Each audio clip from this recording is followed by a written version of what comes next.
Pour ce grand réveil, nous recevons Thibaut Gibelin, spécialiste des relations entre la Hongrie et l'Union européenne, doctorant entre Paris et Budapest, professeur invité au Matthias Corvinus Collegium, auteur de Pourquoi Viktor Orban joue et gagne, résurgence de l'Europe centrale aux éditions Fauve, et puis auteur également d'articles pour la revue Éléments et le Visegrad Post, je ne sais pas comment on prononce. Bonjour Thibaut Gibelin. Visegrad Post. Visegrad Post.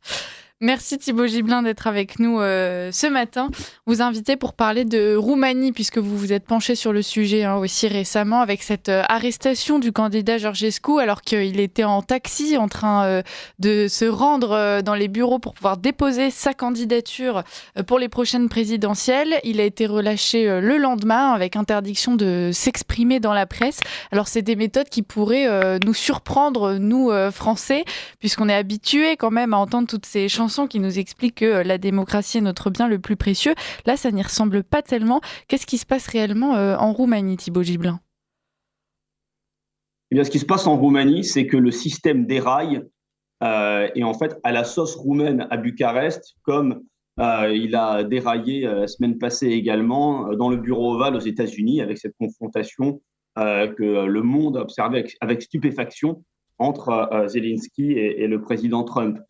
Qu'est-ce qui se passe en Roumanie ? Eh bien, c'est que la Roumanie est un pays sur le flanc oriental de l'UE.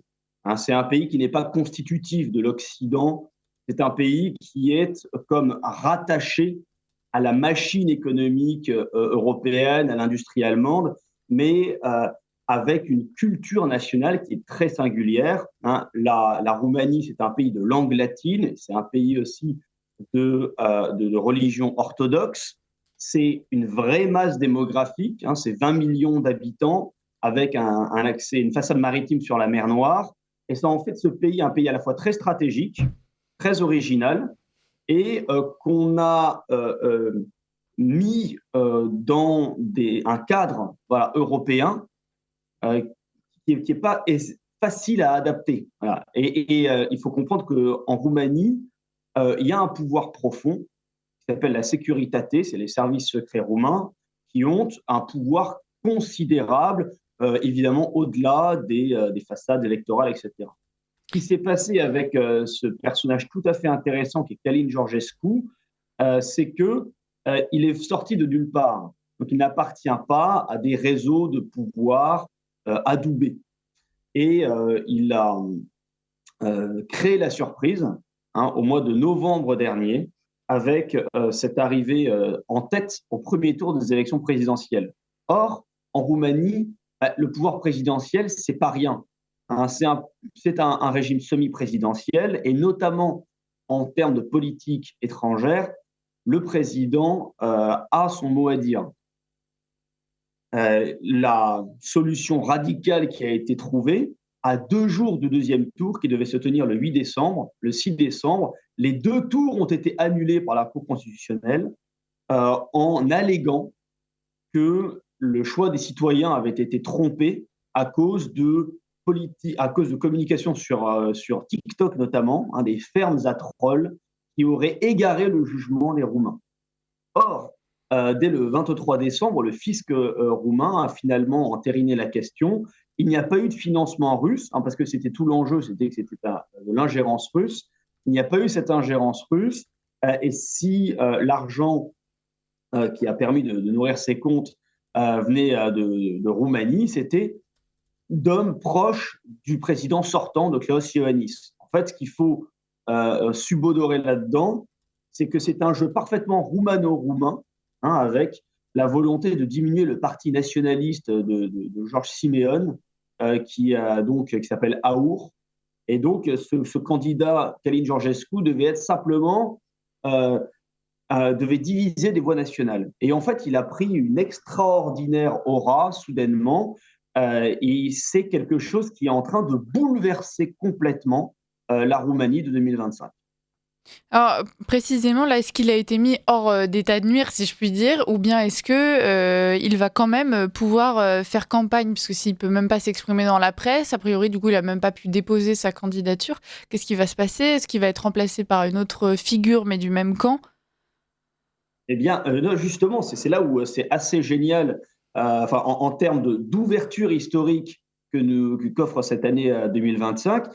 À chaque fois que ce système d'État profond, avec cet agenda de mondialiste, tente de reprendre la main, il aggrave son cas. Ce qui s'est passé avec donc l'annulation du deuxième tour, c'est que Calin Georgescu, parfaitement inconnu quelques semaines avant, est devenu une référence nationale. Et avec ce qui s'est passé la semaine dernière, on a assisté ce week-end à des manifestations monstres à Bucarest et Calin Georgescu s'y est rendu. Et pour le coup, là, les réseaux sociaux permettent de constater cette ferveur populaire. Il est précisément devenu le porte-drapeau de la majorité silencieuse, de cette Roumanie qui se voit dépossédée, qui est en plus, et là c'est l'aspect un petit peu tragique de la question, c'est que les Roumains savent que s'ils se laissent entraîner comme un pion dans le jeu mondialiste, ils finiront comme l'Ukraine. Effectivement, et puis c'est pas très enviable. Finalement, tout ceci, est-ce que c'est Georgescu qui a révélé un malaise que les Roumains sentaient déjà vis-à-vis de l'Union européenne, de la façon dont ils arrivaient ou non à s'intégrer, donc hors aspect économique, ce que vous nous avez expliqué au début, ou bien est-ce que c'est un sentiment qui a été créé justement par Georgescu, parce que c'est des choses qu'on peut entendre aussi souvent pour faire des parallèles. On nous dit, voilà, les candidats anti-système, en fait, ils créent chez vous des sentiments de peur, des sentiments revanchards, alors qu'ils n'ont pas lieu d'être. Est-ce que tout ce malaise existait déjà avant Georgescu, il s'en fait le porte-voix, ou bien est-ce qu'il les a créés? C'est clairement la première option. Bien sûr qu'il y a une alchimie, mais Calin Georgescu vient j'allais dire de nulle part. Il a une carrière de fonctionnaire plutôt dans le domaine de l'environnement, avec notamment une carrière à l'international, à l'ONU. Donc c'est plutôt quelqu'un de diplomate, de feutré, etc. Euh, Par ailleurs, naturellement, la Roumanie, on avait évoqué sur les ondes de Radio Courtoisie la situation de la Serbie il y a quelque temps. Le mécontentement, il est partout. Mais la manière dont ça se traduit en Roumanie, c'est que le pouvoir était euh, euh, très outrancièrement un relais du politiquement correct bruxellois. Et voyez, et ça nourrit la frustration de cette population roumaine qui se sent laissée pour compte. Calin Georgescu vient répondre aux vœux de la population d'être mise au cœur des politiques publiques, d'être respectée et surtout de ne pas être entraînée dans le chemin désastreux que les Ukrainiens subissent depuis maintenant plus de 10 ans. Alors, le candidat Georgescu est présenté comme étant largement pro-Poutine, alors pour des raisons qui sont quand même assez vagues. Parfois, on explique que, par exemple, il reproduit ses codes de communication en se montrant en train de faire du sport, en train d'aller à la messe, et donc ça fait lui un candidat d'extrême droite et proche de Poutine. En même temps, il est soutenu par Donald Trump et par J.D. Vance qui ont évoqué donc le cas de ces élections en Roumanie. Et puis l'Union européenne qui, elle, redoute justement un candidat qui pourrait être élu et qui serait classé pro-Poutine. Alors bon, en réalité, comment est-ce qu'il se situe sur la question? On comprend pas trop pourquoi on nous le présente comme étant un candidat pro-russe, alors qu'en même temps, Donald Trump lui apporte un soutien affiché. Pour la désastreuse équipe aux affaires à Bruxelles, pour liquider un homme, il faut l'accuser d'être pro-Poutine. C'est aussi simple que ça. On a vu des généraux de plateau à la télé française indiquer que Trump était un agent du KGB. C'est tellement hallucinant, c'est tellement pauvre. Et le côté populo-conspi, mais appliqué aux gens de la bonne société, vous voyez, à la bourgeoisie politiquement correcte. C'est assez grotesque, c'est vraiment trivial. Mais il faut simplement observer qu'on est pro-russe à peu de frais. La simple démarche d'être pro-paix, de défendre la paix, c'est être pro-russe. Là, vous aviez raison d'évoquer ces traits de caractère de Calin Georgescu qui donc se met en scène en faisant du sport ou en faisant montre de son attachement à l'orthodoxie, avec des yeux du coup d'occidentaux post-religieux, ça paraît scandaleux, vous voyez, d'avoir de voir Georgescu qui baise une icône. Vous voyez, mais c'est d'une banalité confondante en Roumanie. Et simplement, on est là sur l'aspect fin de règne de cette oligarchie bruxelloise, qui se retrouve même isolée vis-à-vis des États-Unis, ce qui était pourtant leur seul véritable atout. Là, Călin Georgescu, il entend remettre le peuple roumain au cœur de la politique. C'est uniquement ça à quoi se résume son engagement. Et ça n'a évidemment rien à voir avec le service ou la connivence avec la Russie. Quand vous parlez donc de ce peuple roumain qui veut aussi reprendre sa voix, son pouvoir politique, c'est quelque chose qu'on peut constater dans beaucoup de pays européens. Et systématiquement, on constate aussi une réaction des pouvoirs en place. On pourrait presque parler de déni démocratique. Régulièrement, les peuples européens considèrent que telle ou telle élection a été volée, quel que soit le moyen justement de ce vol.